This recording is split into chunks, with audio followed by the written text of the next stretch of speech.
What's going on, Shady people? ShadyPenguinn here, bringing you a brand new type of video. Now, if you guys remember, a long time ago, I told you guys, or a couple months ago, I told you guys I was starting to play a game, DragonBall Super card game. Now, I've never done anything on the channel with it yet, but this is gonna be my first video. This is gonna be a deck profile. Now, we're coming to the end of set one. If you're not playing DragonBall Super, it's not available. I know it's not available in all countries yet, but if you like card games, I highly advise you check it out. It's definitely my favorite card game that I've ever played, and I've played a lot of card games growing up.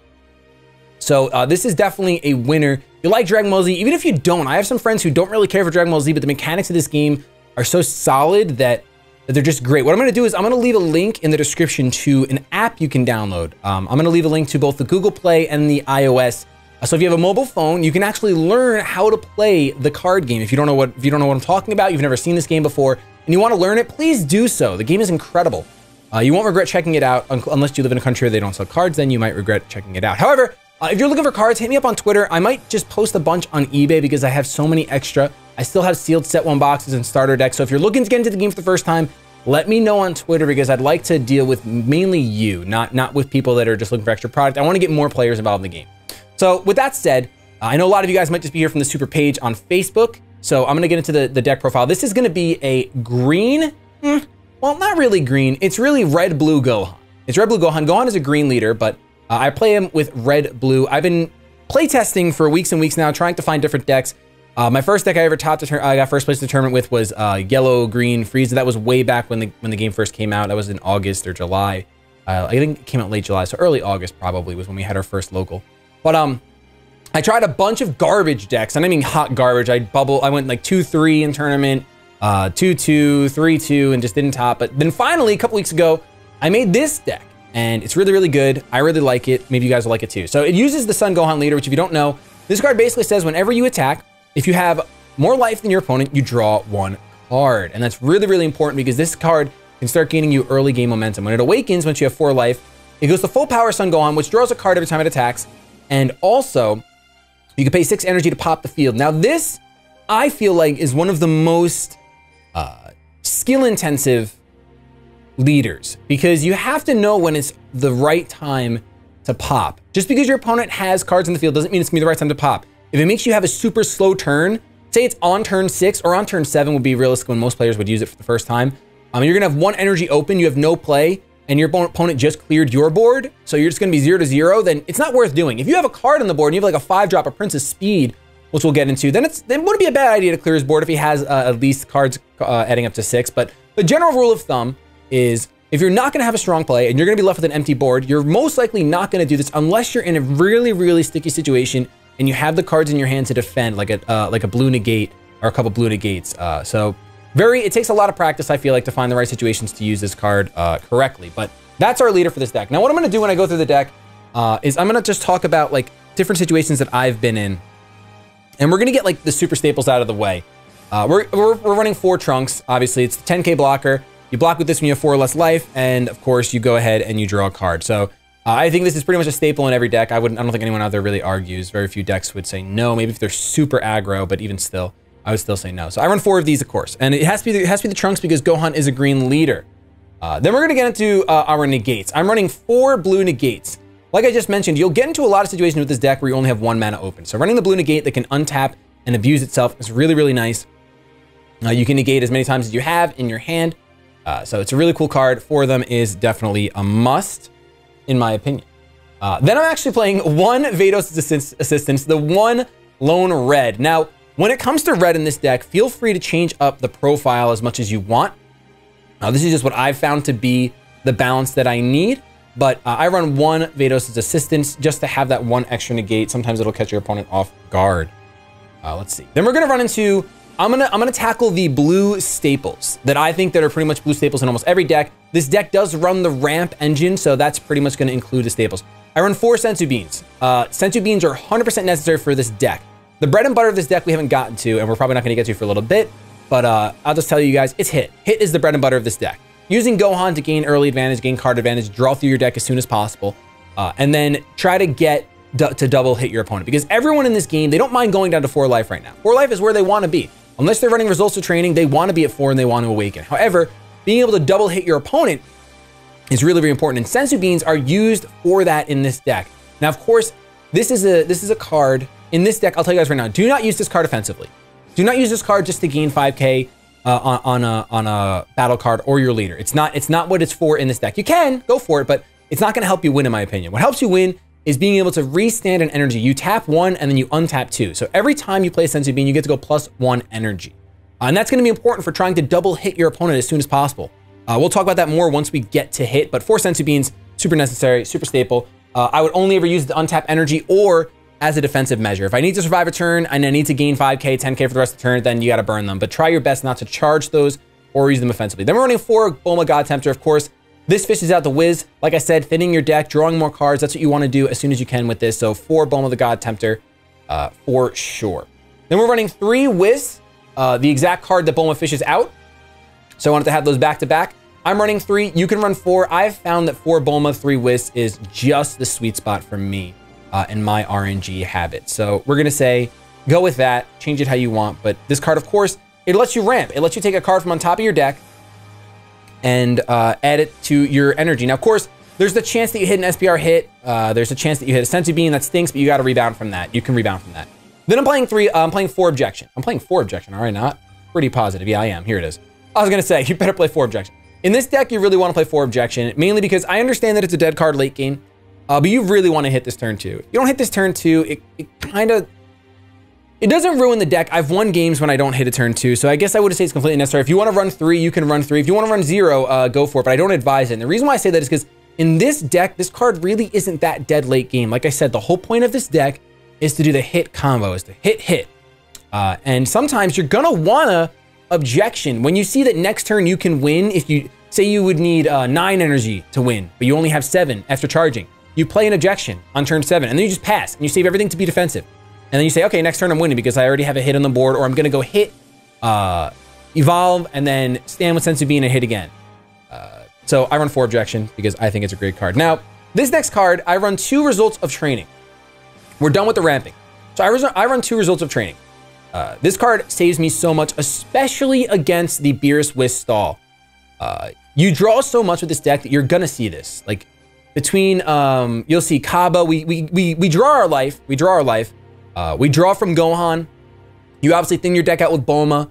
You draw from Boo, which we'll get to in a second. We have a lot of draw power in this deck. So I would run 2 of these if I were you. You can run 1, you can run 3. For me, I found 2 is the sweet spot, and obviously this just lets you awaken early, which is great when your opponent wants to stall, which Beerus isn't the only deck that does that, Beerus Whis. A lot of decks, like yellow-green starter deck Goku, I found they don't like to attack. They don't want to give you more cards. They're fine with just abusing the fact that they can stand their energy and attack your battle cards, or just, they're like, I don't need to stand energy. My leader doesn't really, if my opponent's not gaining advantage, I don't need to gain advantage. That's how yellow-green, blue-green Goku thinks, forgive me. I'm running 3 Majin Buu. I know it's crazy that I'm only running 3, but this is just what I have. You can technically definitely run 3 Objection or run 4 Buu instead. For me, I'm running 3 Buu. I know it's really weird. I don't understand why it works, but it works. I was running 4 Buu before and 3 Objection, and I just saw that I was missing Objection so much that that was the card I decided to take out. Then for our next blue card, I'm running 4 Beerus. Now, this is definitely a card you can play with. You don't have to run 4 of these, and I know that's crazy to say because this is one of the best cards in the game, in my opinion, right now. But because Gohan clears the board eventually, it's okay. It's okay not to have 4 of these. However, I find that it's really nice on turn 5 to drop this and pop your opponents, whatever they have. If they went first, they might have a Prince of Speed, they might have a Gotenks. Just get rid of it. Get rid of it because you're not going to be able to get rid of it with Gohan anyway yet. And plus, this puts a lot more pressure on the board than Gohan.